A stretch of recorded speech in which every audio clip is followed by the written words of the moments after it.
Deegan Danger Zone. So Hayden Deegan goes 16-5 for 11th. So he only got 16th that first moto. The second half of the first moto, man. Yeah. that Well, was a hell of a ride, though. Yeah. Because before the red flag, it was dude, a so hell of a yeah, ride. let's start off before the red flag. He was gone. Yeah, he was He sick. had everybody's number, and he gave Oh. him the bird and took off. Hey, here's the thing. I know you haven't. Have you ever been to Bud's? Yeah. Okay, so you know where he passed Joe on the outside? You know how cambered that is? Dude. That is him. When I watched him, I'm like, there's no way. Because, like, TV, like, he kind of Unadilla, let him go. He like Joe didn't push the like. But he to was have- going to He have did the that balls on how much of an elevation drop that is to Yeah. push it that deep. How about that? How about going up that triple and just sending it Dude, behind that's Joe? You're looking for credit he to Joe, though, was- for like, fuck no, dude, you are not going to go around the outside of me twice. Dude, That triple's so scary. His Oh, crotch was beyond the rear fender, hanging off that thing, trying to get traction, get up that triple. It's just like McCarthy's log road. No, I we know. talked about earlier. Elevation, just like Unadilla on I don't know what the hell they call it now, but like I used to call it screw you, whatever. It doesn't do it justice. Where Yeah. he passed Joe, the commitment and the balls that you have to push it, because if you blow that berm, it's a long ways down, buddy. And he's just like, nope, I'm gonna do it, and I don't give a shit. I was super impressed that first half dude, of that he first was- moto, dude, because he got the lead, and I was like, okay, cool, like everybody's gonna running stay away. pretty close, and then all of a sudden it was like 7 seconds. I was like, wow, Yeah, very good. we're here to party. He And that was when I was like, Hunter's in fourth, he's not moving forward. and J. Coop was behind yeah, Hunter. yeah, and 22, and we're 22 points here. Like this is all of a sudden going to cut 7 or 8 points right out of that. The kid, look, man, he is all the credit in the world to him. I didn't get to talk about Washougal. Killed it. I'm still not on the Hayden Deegan bandwagon, but I got to give the kid credit. He has definitely proven himself and then some. I feel bad for him at Unadilla. Any problem with what he did to the bike there? At Unadilla where he kicked it? I know, me Even neither.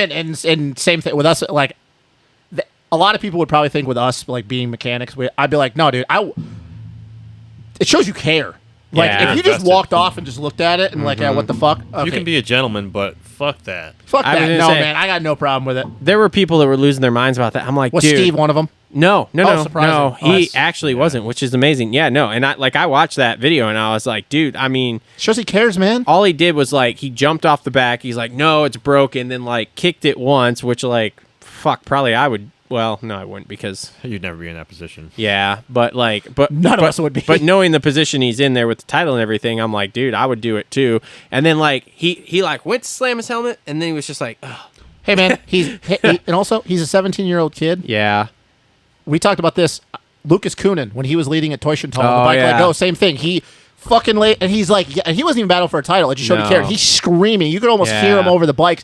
It's like, Now, if he fuck. stands there and stomps on that Yeah, bike, no, that's a different. different story. That's different. But Look, for what but he there were did, actually people like I'm like reading it. I'm like, dude, I'm not even a Hayden Deegan fan. I'm a Oh, hater, man. and I'm just like, dude, this shows the kids care. Did you Yeah, see the crazy ultimate conspiracy theories coming out about that? Oh, they did something to his bike. You know, Who? I don't know. Fucking some rando Then from Honda somebody- just went up and like Then what- somebody was like, "Oh, his mechanic didn't put the air filter in it or something." Like all sorts of dumb Yeah, shit. And I'm 'cause- just like, "Oh my god, stop!" Yeah. People say all types of things. They're running those bikes on the razor especially Hayden of edge. all people. We know Yeah. how it was, dude. It was bound to happen. It was going to bound happen to at some happen. point. The way he rides. I feel so No bad way. for him.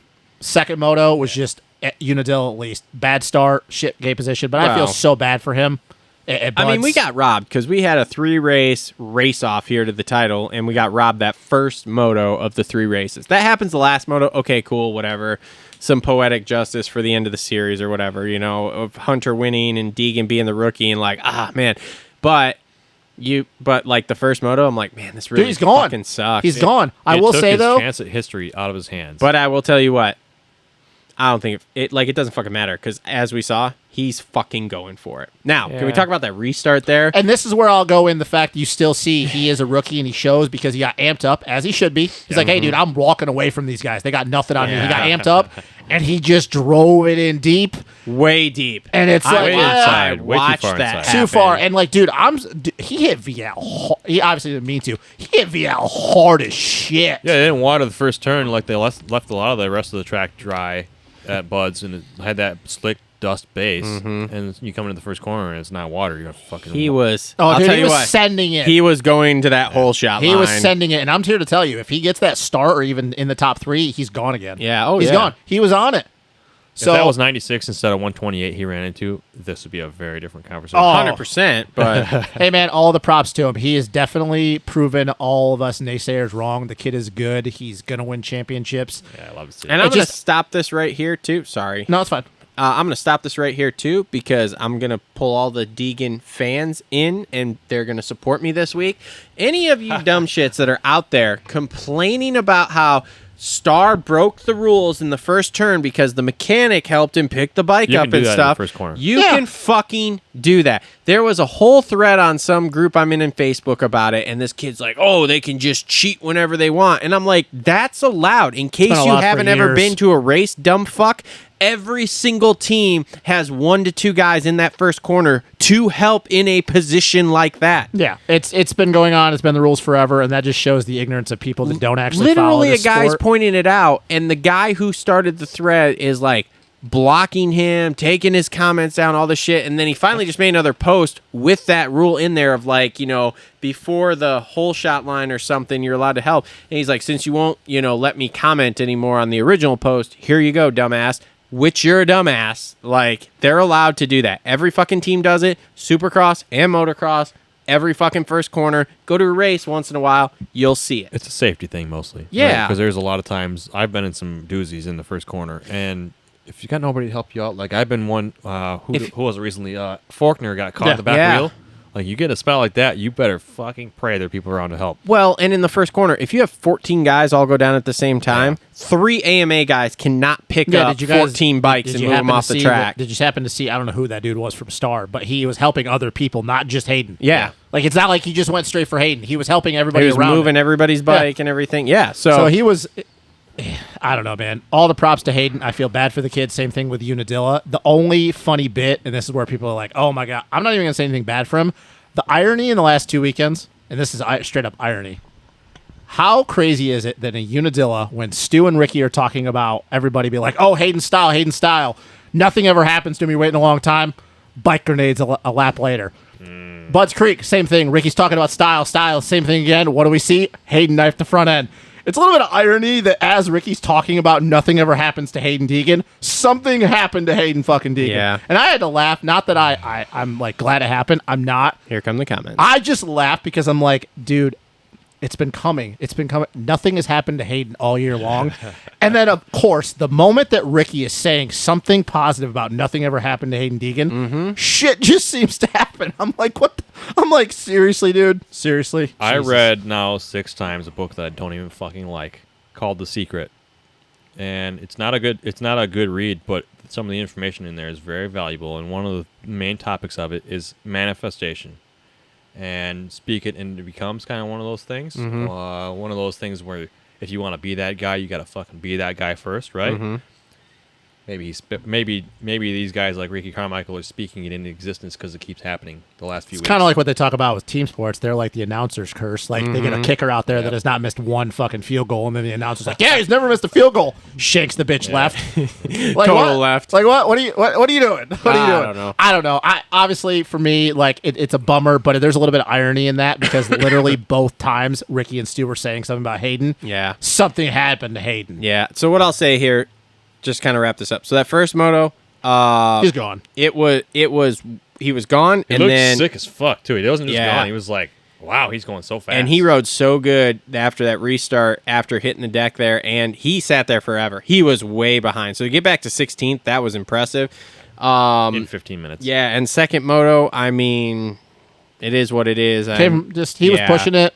Track was dry. The kid's passionate, so probably after that, the way that first moto got kind of swept away from him, it's just a situation of what do you do, man? Like, you're in your head of like, God, that sucks. I should have done this, and to still get a 5th place, like, okay, cool. I give props to Brian and them for putting it out on social. Like, look, we believe in rider safety, so like, if that was my kid laying there, I'd want the same damn thing to happen no matter what. Is what it is. Yeah, because there were a lot of people, and I think it was some of his fans. They're like, "Are you fucking kidding me?" Yeah, Like, and that what? Hardy crash was gnarly. And I'm like, dude, did you guys watch what happened to Hardy Munoz? He literally bounced off the face with his head. I was gonna say he ragdolled himself into the face Like, and then dude. bounced over the jump. Yeah, so The red flag thing is kind of I don't know about that, but the way that he crashed, I only saw from the landing yeah. Yeah. where we just kind of like saw him slam and then bounce over. I didn't really see like what it looked like from the other side. Yeah. I assume, so what I assume with what happened there, I assume he was out for a while. Oh, And he that's went- his why body they- went limp. Yeah, and that's why they red flagged it. Because otherwise, I don't think they would have. But that's what I assume. Because that's what a lot of those red flags end up being if they're not in a precarious position, which I don't believe the position he was in was super precarious because he was kind of off At the the side corner. of that jump. Yeah. Yeah. But I believe he was out. The funniest thing to me that was coming up, and even Ricky and Stu didn't know, which really surprised me. They were like, because when they had Mike Pelletier on, they were like, "Are we gonna do this like Supercross? Is it gonna be a single file restart?" And I'm like, guys, you know how hard it would be to do a single file restart with on that. 40 dudes. I'm Thank like- goodness I don't. I'm I like- had people say something to me like, "That's the shittiest way you can Yeah, do it." I like don't those honestly. either. I don't think that's ever been a thing. I've never seen a single file restart ever, and I It's don't not. think it's a Yeah, thing. I was It's not in the Yeah. rule book. There's nothing I was about for to that. say, for like, outdoors. there's no fucking way you're gonna do a single file restart with 40 dudes. Like the No. dude in 40 is just gonna be sitting there forever. No, yeah, outdoors that's not a thing. But I thought it was funny that somebody Ricky and posted the Stu. rule book. That also Yeah. shows how much Ricky and Stu were never, at the back of the pack Yeah, and right. like never had to deal with anything because we were like, is that a thing? Like I don't. Is this? Like, no, guys, it's not Yeah. a thing. Mike So- Pelletier being at the races has been nice on the broadcast stuff when things have come up. As long as he's not giving somebody a number one plate because he talks like he's fucking mushmouth. He also Yeah. acts like he's a kid. He's like, I just want to give it to you. All right. So that's been your Deegan Danger Zone presented by Isaac Nelson Designs.